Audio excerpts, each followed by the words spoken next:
नमस्कार, मैं रंजीत सिंह वीआईटीवी के इस प्रोग्राम में बहुत ही इंपॉर्टेंट टॉपिक पर डिस्कस करने वाला हूं। देखिए, आप इंश्योरेंस लेना चाहिए इस बात को तो आप मानते हैं, और अगर आप मानते हैं तो आपको यह जानना बहुत जरूरी है कि इंश्योरेंस कंपनीज का क्लेम सेटलमेंट रेशियो क्या है। अगर हम insurance regulatory and development authority की एनुअल रिपोर्ट को की 2020-21 की एनुअल रिपोर्ट देखें तो उससे हमें पता चलता है कि करीबन 11 लाख पॉलिसीज में क्लेम आया, और जिसमें से 10,84,000 पॉलिसी का क्लेम सेटलमेंट हुआ, और जो पॉलिसीज का क्लेम सेटलमेंट हुआ उसकी वैल्यू थी करीबन 26,422 करोड़ रुपए, जिसमें से 9,527 ऐसे केस हैं जिसे कि इंश्योरेंस कंपनी ने मानने से इनकार कर दिया। उन्होंने इन क्लेम्स का खंडन कर दिया। उन्होंने कहा कि हम नहीं मानते हैं कि ये क्लेम जायज है। ऐसी पॉलिसीज की जो वैल्यू थी, ऐसे क्लेम की जो वैल्यू थी, वो थी करीबन 865 करोड़। अब ये तो बात हुई इन जनरल इंश्योरेंस कंपनी का जो डेटा है वो था। अब हम आम लोगों ने इंश्योरेंस कंपनी को दो हिस्सों में बांट दिया। एक तो है प्राइवेट इंश्योरेंस कंपनी, जिसमें सारी प्राइवेट इंश्योरेंस कंपनी आती है, और एक तरफ है एलआईसी। अब अगर हम इन दो सेक्टर का डेटा देखें तो हम देखेंगे एलआईसी का जो क्लेम सेटलमेंट है वो करीबन 98.60%। एलआईसी का क्लेम सेटलमेंट 98.60% है, और एलआईसी ने 1% पॉलिसी होल्डर को जिन्होंने क्लेम किया उनसे कह दिया कि हम आपके क्लेम का खंडन करते हैं, हम इसे जायज क्लेम नहीं मानते हैं। वेयरएज प्राइवेट इंश्योरेंस कंपनी की तरफ देखा जाए तो उन्होंने 97% क्लेम का सेटलमेंट किया और 2% क्लेम का उन्होंने खंडन कर दिया। उन्होंने कहा कि हम आपके क्लेम को जायज नहीं मानते हैं। अब यह बात हुई प्राइवेट और एलआईसी कंपनी के डेटा के बारे में। अब हम इंडिविजुअल इंश्योरेंस कंपनी पर आते हैं। इंडिविजुअल इंश्योरेंस कंपनी में हम सारी कंपनीज की तरफ नहीं जाएंगे, हम टॉप 4 इंश्योरेंस कंपनी के डेटा की तरफ जाते हैं। और टॉप 4 इंश्योरेंस कंपनी में कौन कौन सी कंपनी आती है, तो उनमें एलआईसी है, आईसीआईसीआई लाइफ इंश्योरेंस है, एचडीएफसी लाइफ इंश्योरेंस है, और एसबीआई लाइफ इंश्योरेंस। अब जैसा कि मैंने आपको बताया कि एलआईसी का क्लेम सेटलमेंट रेशियो 98.6% है, एचडीएफसी का क्लेम सेटलमेंट रेशियो 98.01% और आईसीआईसीआई का क्लेम सेटलमेंट रेशियो 97.9% है, और चौंकाने वाला नंबर आता है एसबीआई का क्लेम सेटलमेंट रेशियो 93.09%। तो ये है इंडिविजुअल टॉप इंश्योरेंस कंपनी का क्लेम सेटलमेंट रेशियो। देखिए, जब हम क्लेम सेटलमेंट रेशियो की बात करते हैं तो हमें यह जानना बहुत जरूरी है कि क्लेम, आपने इतनी पॉलिसीज का क्लेम तो सेटल किया, लेकिन जितनी भी पॉलिसीज का क्लेम सेटलमेंट किया उनको कितना परसेंटेज आपने क्लेम सेटल किया।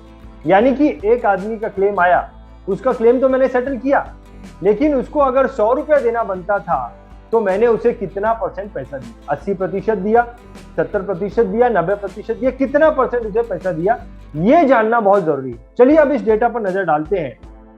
जब एलआईसी ने 98.6%, 62% पॉलिसीज का क्लेम सेटलमेंट किया, तो उसमें जो वैल्यू देनी बनती थी उसका उन्होंने 95.76% वैल्यू ही लोगों को दिया।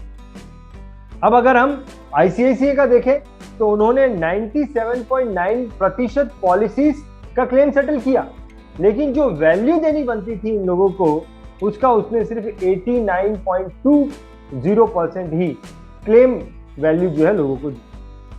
ऐसे ही अगर हम एचडीएफसी का देखें तो एचडीएफसी ने 98.01% पॉलिसीज का क्लेम सेटल किया, लेकिन अगर वैल्यू की बात की जाए, जितना पैसा उन्हें देना था उसका उन्होंने सिर्फ 80% ही लोगों को दिया। इसी तरीके से अगर एसबीआई का डेटा देखा जाए तो उन्होंने 93.09% पॉलिसीज का क्लेम सेटल किया, लेकिन अगर वैल्यू की बात की जाए, जितनी वैल्यू उन्हें देनी थी, जितना पैसा उन्हें देना था, उसमें से उन्होंने सिर्फ 86.22% पैसा ही लोगों को जो है दिया। अब यहां तक आपने एक चीज देखी होगी कि मैंने जो है वो सिर्फ 4 कंपनीज का डेटा ही आपको दिया, वेराइज इंश्योरेंस कंपनी तो और भी बहुत सारी है। तो यहां पर मैं आपको ये बताना चाहता हूं कि क्यों मैंने आपको और कंपनीज का डेटा नहीं दिया। उसकी वजह ये थी कि बाकी की सारी कंपनीज जो है वो छोटी कंपनी है या बड़ी कंपनीज है, और छोटी कंपनीज के पास क्योंकि पॉलिसीज कम आती है, इसीलिए उन पॉलिसीज की वो सही तरीके से अंडरराइटिंग कर सकते हैं और ये आइडेंटिफाई कर सकते हैं कि किन लोगों को इंश्योरेंस देना चाहिए, इन लोगों को इंश्योरेंस दिया जाए तो इसका क्लेम नहीं आए, ये आइडेंटिफाई वो कर सकते हैं। लेकिन बड़ी कंपनीज के पास क्योंकि बहुत सारी पॉलिसीज हर महीने आती हैं, तो उनके लिए अंडरराइटिंग करना, इन सारी पॉलिसीज का सही तरीके से अंडरराइटिंग करना उनके लिए डिफिकल्ट हो जाता है।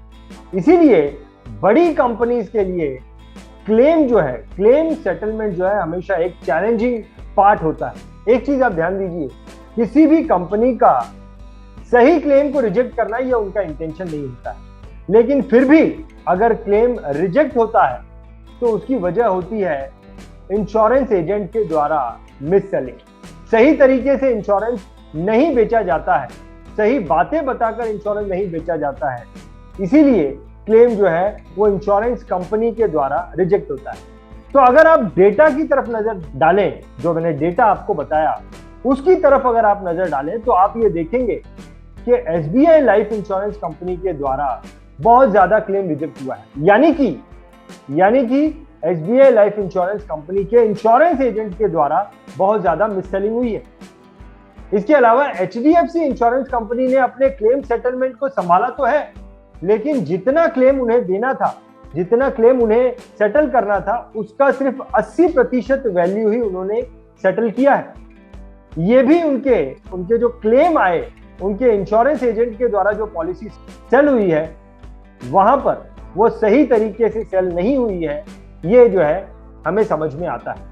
देखिए, इंश्योरेंस लेना जरूरी है, ये तो हम सब जानते हैं, लेकिन एक चीज हमें समझने की जरूरत है कि कोई भी इंश्योरेंस कंपनी अच्छी या बुरी नहीं होती। सारी ही इंश्योरेंस कंपनी अच्छी ही होती है। अच्छा या बुरा इंश्योरेंस एजेंट होता है, ये इंश्योरेंस एजेंट के ऊपर डिपेंड करता है कि वो सही तरीके से पॉलिसी बेच रहा है या नहीं बेच रहा है। इसीलिए एज ए कस्टमर हमें इंश्योरेंस एजेंट को चूज करना, सही इंश्योरेंस एजेंट को चूज करना बहुत इंपॉर्टेंट है। ये जो टॉपिक के बारे में आपसे मैंने चर्चा की है, इस टॉपिक पर आपके क्या विचार हैं, कमेंट्स में लिखकर आप मुझे बताइए। आपके जान पहचान के लोगों को इस वीडियो को आप जरूर शेयर करना। अगर आपने हमारे चैनल को अब तक भी सब्सक्राइब नहीं किया है, इस तरह के वीडियो आपको लगातार मिलते रहें, इस तरीके के वीडियो की जानकारी आपको होती रहे, इसीलिए आप हमारे चैनल को सब्सक्राइब करें। बहुत ही जल्द एक नए वीडियो में मैं आपसे फिर मुलाकात करूंगा। तब तक के लिए अलविदा, बहुत बहुत धन्यवाद।